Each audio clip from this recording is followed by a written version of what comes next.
اپنے علاقے کی بڑی معتبر اور بڑی متحرک شخصیت حضرت مولانا مفتی ظفر عالم صاحب قاسمی دامت برکاتہ کو دعوت سخن دینے جا رہا ہوں۔ اس شعر کے ساتھ نکاح بلند سکون دل نواز چار پرسوس، یہی ہے رہتے سفر میرے کاربار کے لیے حضرت مولانا مفتی ظفر صاحب قاسمی دامت برکاتہ دائز پر تشریف۔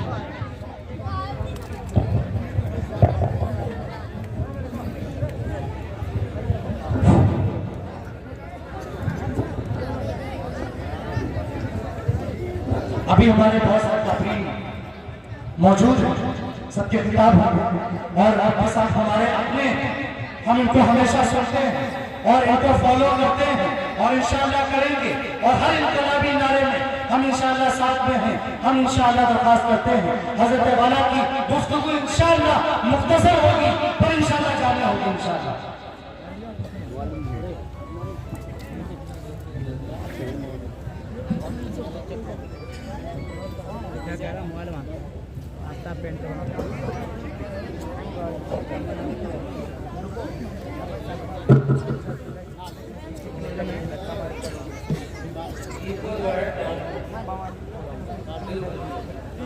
نارمل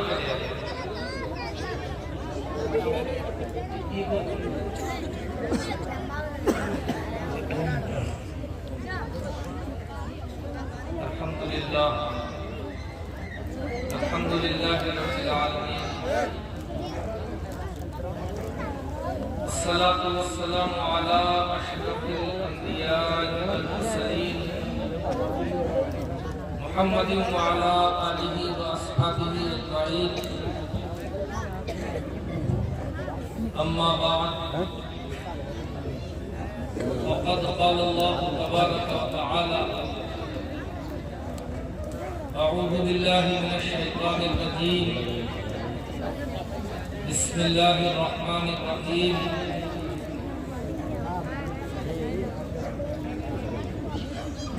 هو الذی ارسل رسولہ بالہدی ودین الحق لیظہرہ علی الدین کلہ، وقال اللہ تبارک وتعالی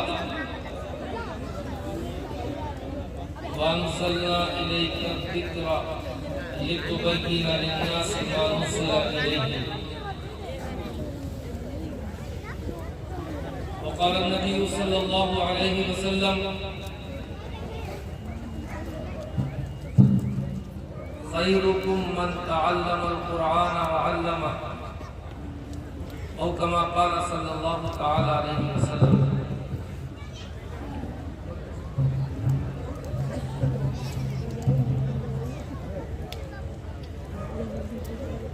اسٹیج پر تشریف فرما حضرات علماء کرام، اس مدرسے کے جامعہ خالد بن ولید کے ذمہ داران، دستار بندی کے عنوان سے آج کا یہ پروگرام منعقد ہوا اور بڑی تعداد میں آپ حضرات جمع ہیں۔ اللہ تعالیٰ ہمارے اس جمع ہونے کو با مقصد فرما دے اور ہمارے لیے اس کو انتہائی درجہ نفع بخش، کارآمد اور مفید بنا دے۔ دستار بندی قرآن کریم کے الفاظ کے اعزاز کے سلسلے میں منعقد ہوتی ہے اور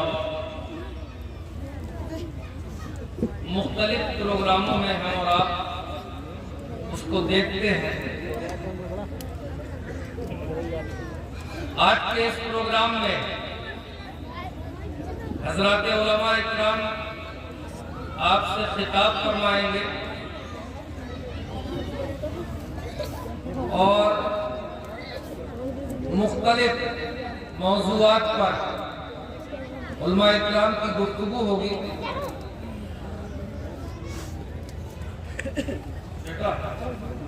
پیچھے بیٹھ جاؤ, یہیں بالکل سامنے ہی بات کرو گے تو کتنی مناسب.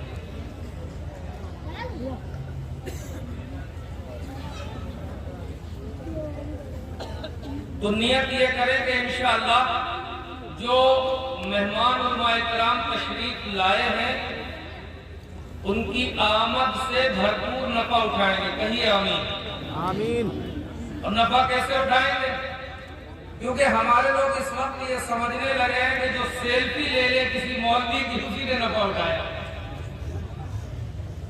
سیلفی لے لے یا کوئی ویڈیو ریکارڈ کر لے, سب سے بڑا نفع یہ ہے آپ کے سامنے جب وہ حقیقت کے طور پر خود موجود ہے, نائب رسول کی حیثیت سے عالم دین موجود ہے, سفر کر کے آیا ہے,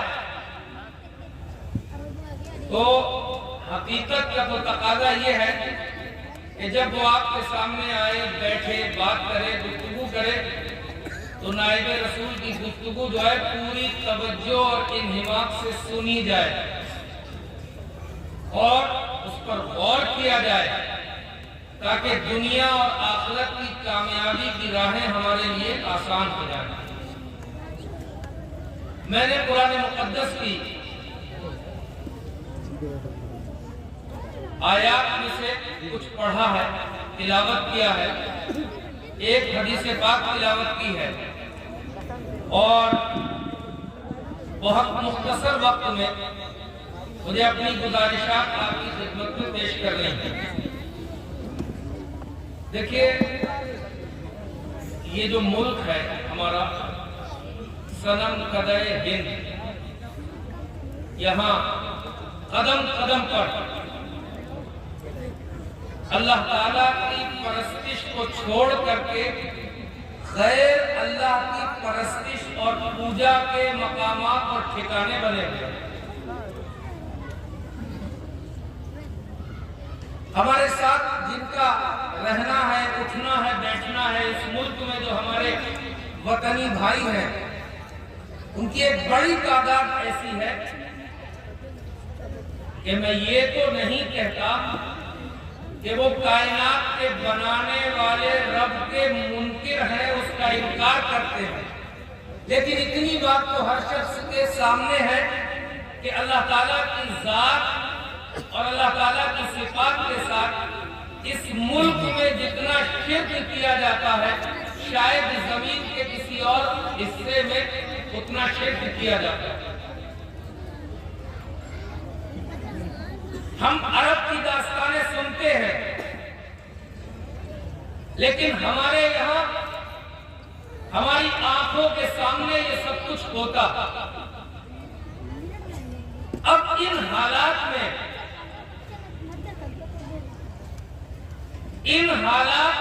مسلمان یہاں ہیں اور انشاءاللہ قیامت کی صبح تک رہیں گے. کہیے انشاءاللہ. یہاں ان حالات میں قرآن ہے, نبی کی سنت ہے, نبی کی شریعت ہے, صحابہ کا کردار زندہ و جاوید ہے, اکابرین کی تگوتاز اور ان کی قربانیوں کی داستان یہاں محفوظ ہے. یہ وہ سرزمین ہے کہ ایک طرف اگر یہ کفر و شرک سے بھری ہوئی ہے تو دوسری طرف اس زمین کی عظمت کا معاملہ یہ ہے کہ جب عرب سے امام حرم آتا ہے, جب مدینے کا امام آتا ہے اور جب کعبے کا امام آتا ہے تو وہ ہم بدوؤں کو, ہم ان پڑھوں کو, ہم جاہلوں کو, ہندوستان کے عام مسلمانوں کو یہ سند دے کے جاتا ہے اب اس زمانے میں کہ تمسک بالسنہ, رسول اللہ کی سنت کو سب سے زیادہ مضبوطی سے پکڑنے والے اگر کہیں ملتے ہیں تو اس سرزمین ہندوستان میں. یہی سچائی ہے. میں اگر یہ بات پھیلاؤں تو اسی بات پہ وقت صرف ہو جائے. یہ کتنی بڑی شہادت ہے کہ علماء عرب اور ان میں بھی وہ ممتاز شخصیات جنہیں اسلام کے دو اہم مرکزوں کی امامت حاصل ہے، وہ ہندوستان آتے ہیں اور یہ اعلان کر کے جاتے ہیں کہ تمسک بسنہ، رسول اللہ صلی اللہ علیہ وسلم کی سنتوں کی مضبوطی، اس پر عمل پیرا ہونا، ان کا اہتمام جتنا ہندوستان کی سرزمین پر ہے اتنا کہیں اور ہم نے نہیں دیکھا۔ اس احسان پر جو اللہ تعالیٰ نے ہندوستانی مسلمانوں پر فرمایا کہ آج مضبوطی کے ساتھ سنت سے ہمارا رشتہ جڑا ہوا ہے، ہم اس احسان کا جتنا شکریہ ادا کریں اتنا کم ہے کہ اللہ سبحانہ و تعالیٰ نے اس صنم قدائے ہند میں اپنے آخری اور محبوب پیغمبر کی سنتوں کا متبع اور پیروکار بنا کر کے ہمیں پوری دنیا کے سامنے یہاں موجود رکھا ہے، اور انشاءاللہ حالات کچھ بھی ہوتے رہے ہم اپنی اس قیمتی چیز سے دستبردار ہوں گے۔ اس کے لیے جان لینا پڑے تو جان دیں گے انشاءاللہ۔ اگر اس کے لیے عزت و آبرو کی قربانی وہ دے دی جائے گی، مال کی قربانی وہ دے دی جائے گی، جان کی قربانی وہ دے دی جائے گی، لیکن ہم اپنے محبوب حضرت محمد صلی اللہ علیہ وسلم کی سنتوں سے اپنا رشتہ کمزور نہیں ہونے دیں گے، ان سے اپنا تعلق کمزور نہیں ہونے دیں گے۔ یہی وہ دولت ہے،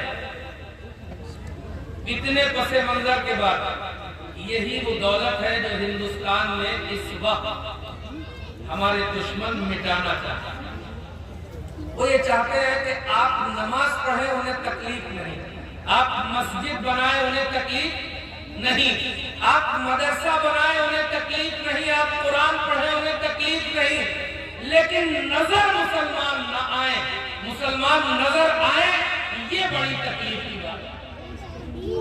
یہ جو لڑائی ہے جو اس وقت ملک میں ہے اور آپ لڑ رہے ہیں، یہ ہماری شناخت اور پہچان کے مٹا دینے کی لڑائی ہے۔ اس لیے نیت جو ہے انشاءاللہ کہ اب تک اگر خدا کے دشمنوں کی شکلیں بنائی ہیں، داڑھی نہیں رکھائی ہے، تو اب جو لوگ مٹا دینا چاہتے ہیں تہذیبی شناخت کو ہماری، ہم اس سے زیادہ اپنے نبی کی سنت اپنے چہرے پر لا کر اپنے چہرے کو اپنے نبی جیسا بنائیں گے۔ ہم اپنی ایک ایک ادا سے یہ ثابت کریں گے کہ آپ محنت کتنی بھی کر لیں، آپ محنت کتنی بھی کر لیں، آپ کوشش کتنی بھی کر لیں، لیکن ہم اس قوم کا حصہ ہیں کہ آپ ہمیں مٹانے میں کامیاب نہیں ہوں گے۔ ہمارے اردو کا کوئی شاعر کہتا ہے، ایسے ہی باہمت لوگوں کی حوصلہ افزائی کرتے ہوئے وہ یہ کہتا ہے کہ اے وقت ہم کو کھوکھلی دیوار مت سمجھ، اے وقت ہم کو کھوکھلی دیوار مت سمجھ، صدیوں سے زلزلوں کے مقابل میں۔ تو ایک بات اور کہیں آپ، ہمارے لوگ یہ سمجھتے ہیں، یہاں علماء بھی بیٹھے ہیں، میں طالب علمانہ گزارش کر رہا ہوں، ہمارے لوگ یہ سمجھتے ہیں یار نماز پڑھتے ہیں، دعا مانگتے ہیں پانچوں وقت، جو جماعت میں جاتے ہیں وہ کہتے ہیں چلا بھی لگاتے ہیں، جو لوگ گشت کرتے ہیں وہ کہتے ہیں گشت بھی کرتے ہیں، جو لوگ زکات دے رہے ہیں وہ کہہ رہے ہیں زکات بھی دیتے ہیں، جو لوگ مدرسوں کی مدد کرتے ہیں وہ کہہ رہے ہیں مدرسوں کی بھی مدد کرتے ہیں، جو مسجدیں بنوانے میں لگے وہ کہتے ہیں یہ بھی کر رہے ہیں، جو غریب بچیوں کی شادی کا اہتمام کرتے ہیں وہ کہتے ہیں یہ بھی کر رہے ہیں، جو اور خیر کے کام کرتے ہیں وہ کہتے ہیں وہ یہ بھی کر رہے ہیں، اور پھر ہم اس سے آگے بڑھ کر کے کہتے ہیں کہ ہم تو کسی کو نقصان پہنچانا چاہتے ہی نہیں، پیاسوں کو پانی پلاتے ہیں، جنہیں راستہ نہیں معلوم ہے ان کو راستہ بتلا دیتے ہیں، بھوکوں کو کھانا کھلانے کا انتظام کر دیتے ہیں، اتنے اچھے اچھے کام کرتے ہیں یار، پھر بھی بڑی مصیبت ہے لوگ ہم سے جلتے کہتے ہیں، یہ سوچتے ہیں۔ اچھا کتنے لوگ سوچتے ہیں؟ یہ ہم جب بیٹھ کر کے سوچتے ہیں کہ زکات بھی پوری دے رہا ہے، صدقہ فطر بھی ادا کر رہا ہے، اور بھی خیر خیرات کے کام کر رہا ہے، نماز بھی پڑھ رہا ہے، علماء اکرام کی باتیں بھی سن رہے ہیں، مسجدیں بھی بنا رہے ہیں، مسلسل مدرسے بھی بنا رہے ہیں، لیکن یار یہ اتنے دشمن کیوں ہیں؟ ہم تو سارے اچھے اچھے کام کر رہے ہیں، یہ اتنی دشمنی ہے ہی کیوں؟ اصل میں ہم نے اسلام کو سمجھنے کی کوشش نہیں کی، اسلام ایک نظام ہے، اسلام ایک دستور ہے زندگی کا، اور جو چیز نظام ہوتی ہے، جو دستور ہوتا ہے، تو اس کے مقابلے پر جو چیزیں ہوتی ہیں وہ اس نظام اور دستور کو مٹانا چاہتے ہیں۔ آپ زیادہ اچھے ہیں اسی لیے تو لوگ آپ کو مٹانا چاہتے ہیں، کیونکہ اگر آپ کی اچھائی دنیا میں پھیلتی رہی تو یہ برا نظام مکڑی کے جالے کی طرح صاف ہو جائے گا۔ اس لیے یہ ساری پھڑپڑاہٹ اس بات کی ہوتی ہے کہ اس اچھے نظام کو مٹا دیا جائے اور یہ مکڑی کے جالے والا کمزور باطل نظام قائم کر دیا جائے۔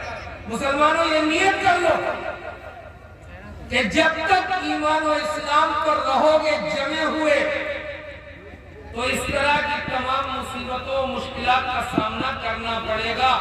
یہ کہنا چھوڑ دو کہ یار نماز کے بعد بھی پریشانی، یار زکات دینے کے بعد بھی پریشانی۔ آپ یہ بتلاؤ، ہم میں سے آپ میں سے کوئی بھی اللہ کے نبی کے مقابلے میں اخلاق پر کہیں ٹھہرتا ہے؟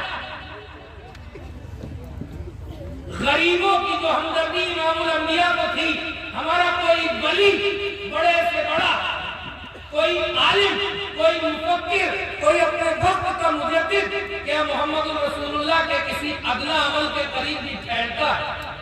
نہیں ٹھہرتا۔ پھر حضور کی سیرت پڑھو،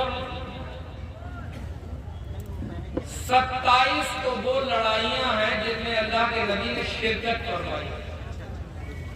کتنی لڑائیاں؟ 27 وہ لڑائیاں ہیں جن میں اللہ کے نبی نے خود شرکت فرمائی۔ مکے سے آپ کو نکالا کس لیے گیا؟ آپ سیرت کا وہ واقعہ پڑھیں کہ جب مکے والے جمع ہو کر کے آئے اور یہ کہا کہ محمد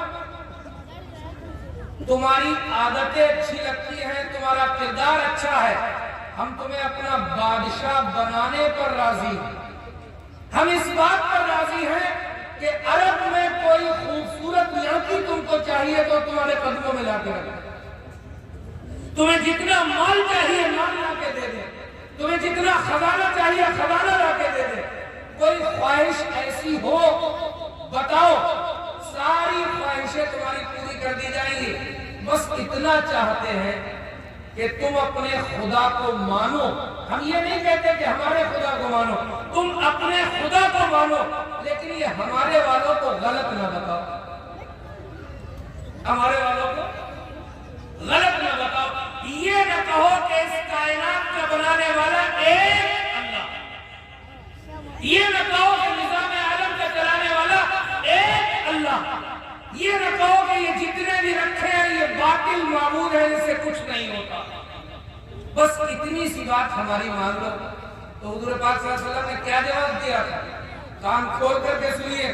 حضور نے یہ کہا تھا کہ تمہارے لیے یہ ممکن تو نہیں ہے کہ تم ایسا کر سکو، لیکن اگر کرنے پر قادر ہو جاؤ، اس پر تم جو ہے تمہارے لیے یہ پاسبل ہو جائے کہ تم میرے ایک ہاتھ پر چاند لا کر کے رکھ دو اور ایک ہاتھ پر سورج لا کر کے رکھ دو، اس کے باوجود بھی میں اپنے اس کام سے دستبردار نہیں ہو سکتا۔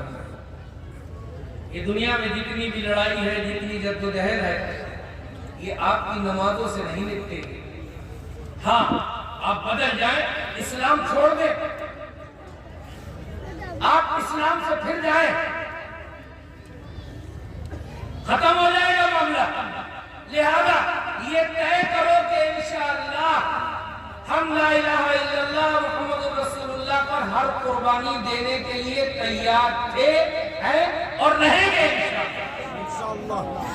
یہ جو لوگ سمجھتے ہیں، یہ جانتے نہیں ہیں، یہ ہمارے مشن، ہمارے مزاج، ہمارے دین کی حقانیت کو پہچانتے نہیں ہیں۔ یہ سمجھتے ہیں کہ تھوڑا سا دباؤ ڈالیں گے مسلمان جو ہے بتاشے کی طرح بیٹھ جائیں گے، مسلمان دب جائیں گے۔ ہم ان سے یہ کہتے ہیں کہ یہ دور اپنے براہین کی تلاش میں ہے۔ صنم کدا ہے جہاں لا الہ الا اللہ، اگرچہ بت ہے جماعت کی آستینوں میں، مجھے ہے حکم ازاں لا الہ الا اللہ۔ نقش توحید کا ہر دل پہ بٹھایا ہم نے، زیر خنجر دیے پیغام